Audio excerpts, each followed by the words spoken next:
working for Woodward Sports, you were great in Lansing, and this is a moment to work for a great network. And I love so he listened in Lansing. That's all that I was saying. I was bringing up Lansing to talk about radio contracts. What kind of songs did you play in Lansing? It was top 40. It was Lady Gaga, Britney. Yeah. Sean's a big fan. How do you know that? You don't know Sean. He listened to you in Lansing. Is that what that means? Anyway, so when you sign these radio contracts and these agreements, you sign non-competes, and there's sometimes... Is Sean still with us? I don't know. I'll see if he comments.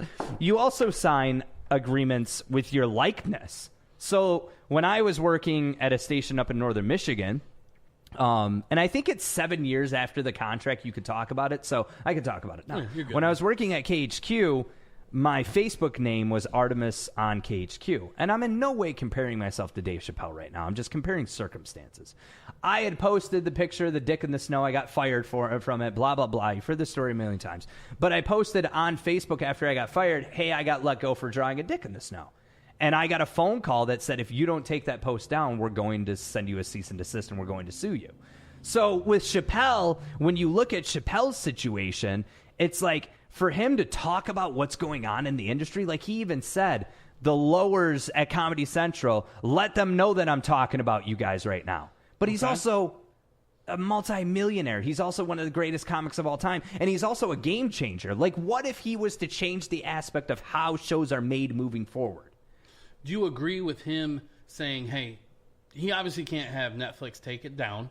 Netflix took the Chappelle show down. They did take the show but not his stand-up comedy. His stand-up comedy's still up. Did he get paid for doing the Chappelle show? He did. See, this is where it's such a... But to me, I could see how that is your art. That is your piece. You signed a contract that said, hey, you can have my art. Mm-hmm.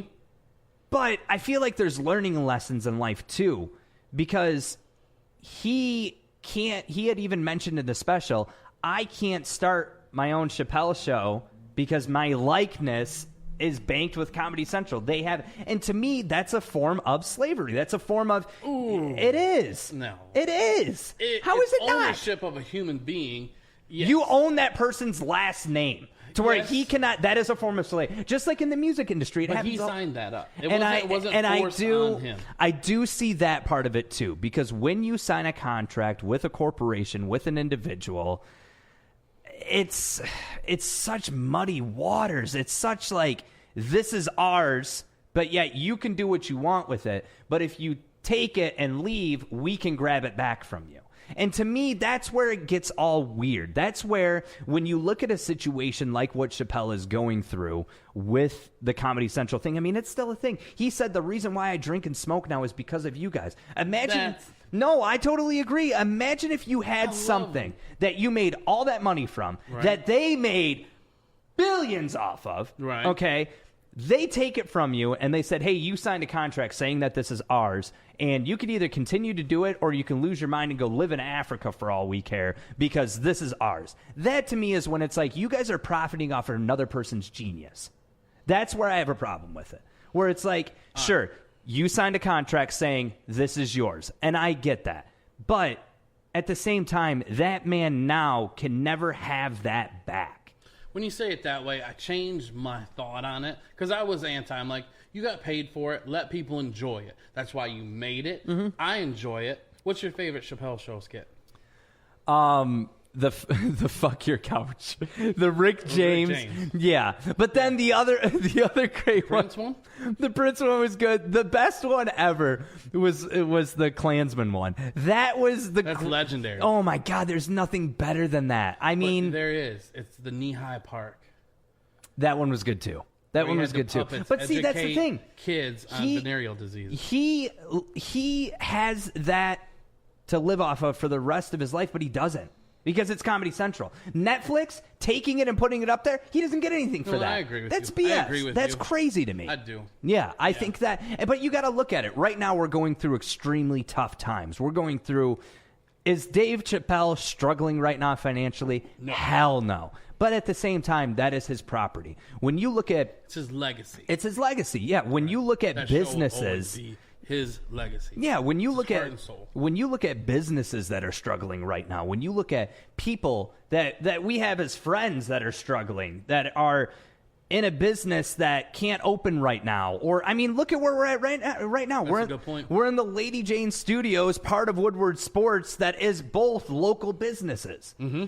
And I think that what we're going through right now is some of the craziest times in American history. Sure, we've had wars in this country. Sure, we've had 9/11. Sure, we've had school shootings. And those are all terrible situations to go through.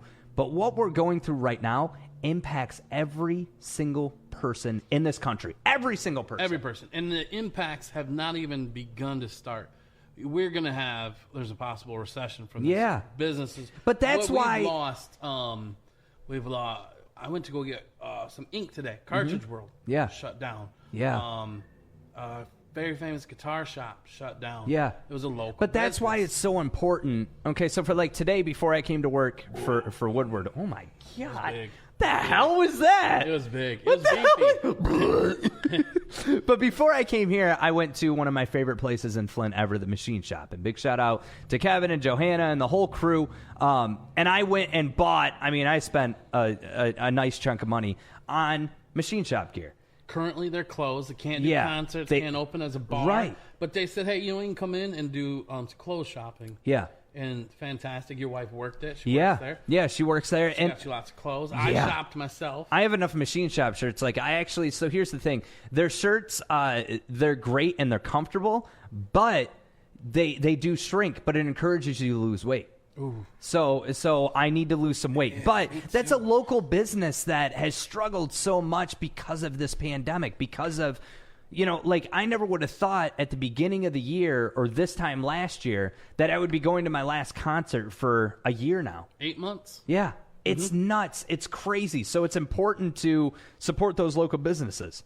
Absolutely. Now, what do you think about online concerts where you watch it online? Or at a drive-in. It's not the same, man. It sucks. The reason, I'll tell you this, going to the Machine Shop and going to see a concert live changed me as who I am as a person in a personal way, because I never had a drinking problem, but I would go there and I would go have a couple brewskis. I would have some drinks. And by the way, that is root beer, by the way. Strawberry Sota. Yes. I am a non. Yes. I'm a non. But even if it was beer, we're not at a radio station, so we can do this.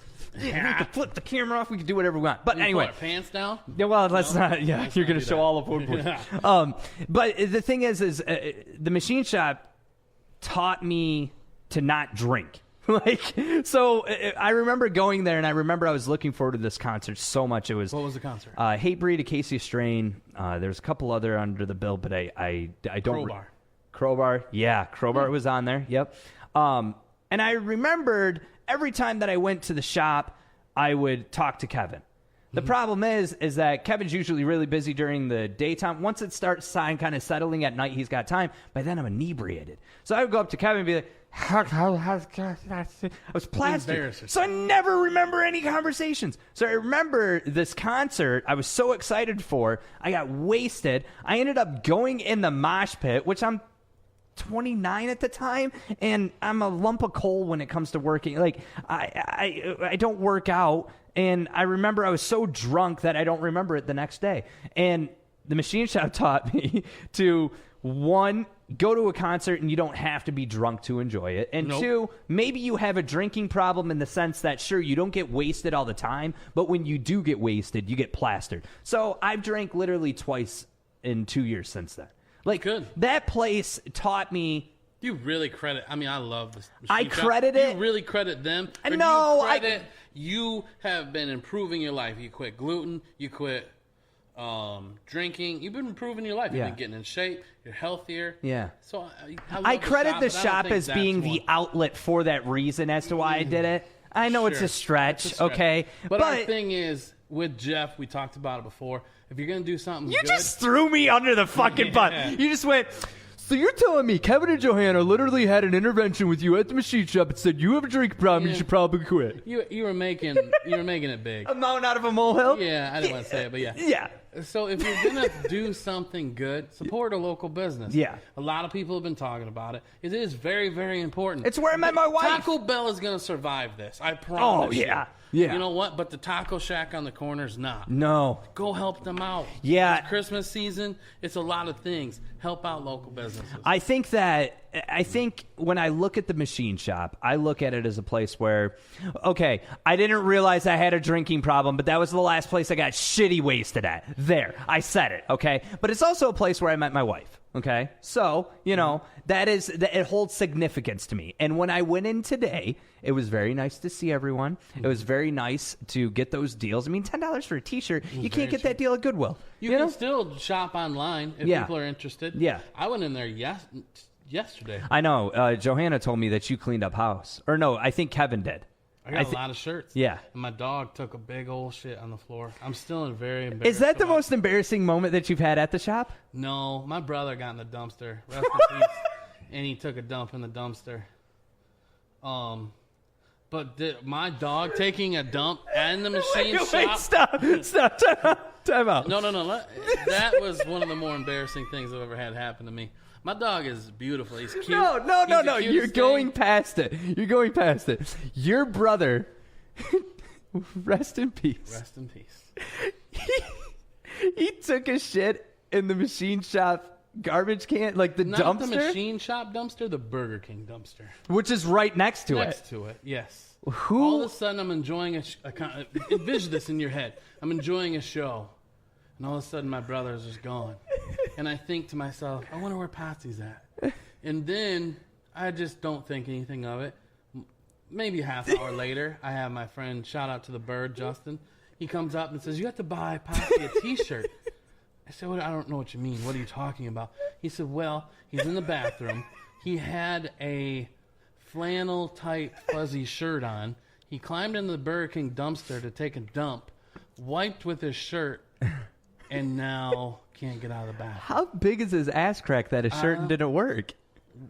During this podcast, I'll have a lot of Patsy shitting stories. He blew in the Flint house, he painted my fence. Okay, all right. Anyway, so I went and bought him a shirt. All is well. He survived the night. We had a good time. That was the most, but my dog, like, literally taking a dump. So yesterday, you went there. You walk in. You've got your dog. Which, why didn't, not to be, like, disrespectful or anything, but why wouldn't you have I mean, Johanna's a dog person, so I get it. Mm-hmm. But why wouldn't you have just left your... No, he's got to come in. Johanna loves him. Okay, so you brought your dog inside of a concert venue. He always has a deuce in the morning. See how he said deuce? That's keeping it clean. He has a deuce in the morning. He has a deuce at night. We're in there at the middle of the day. Okay. And I'm thinking, we're deuce clear. It's not going to happen. But Kevin informed me all dogs want a deuce in there. There's something in the air. Do you think it's like the ghost of Deuce Past? Every one of his dogs have deuced in there. Have you ever wanted a deuce in there? Yo, I'm going to tell you right now. I worked there. I would many hours never, ever poop in the main bathrooms just because it's nothing but people who are having a really good time and people who are inebriated. And that bathroom has looked really ugly before. Like, it has looked really... People are rude to that bathroom. People it's a very have clean taken establishment, the toilets out. People have kicked the toilets in. It's unfortunate. It is. So I use the employees' bathroom, but it's a very small room. Okay. I have to sit sideways on the toilet. Have you ever sat sideways on the toilet? Why do you sit Because sideways? there's not enough room. I'm 6'1". Yeah. So, have you ever sat sideways on the toilet? No, I can't say that I have.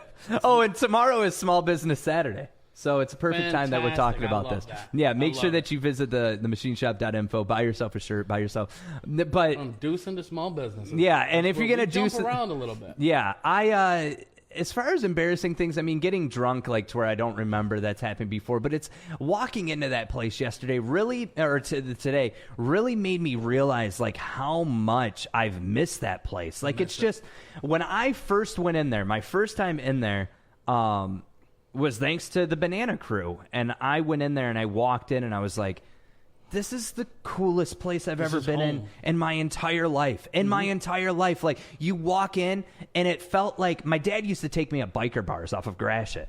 And I remember walking in at like 5 years old and seeing bras all along the wall, and there was people just drinking. And I remember getting a bag of quarters, and there was a casino slot machine. That's probably what started my gambling addiction. Ooh. But I remember the root of the problem. Yeah, and now it's like super bad. But like, that place reminds me, like, you just walk in and you feel comfortable. There was never a time where, and there's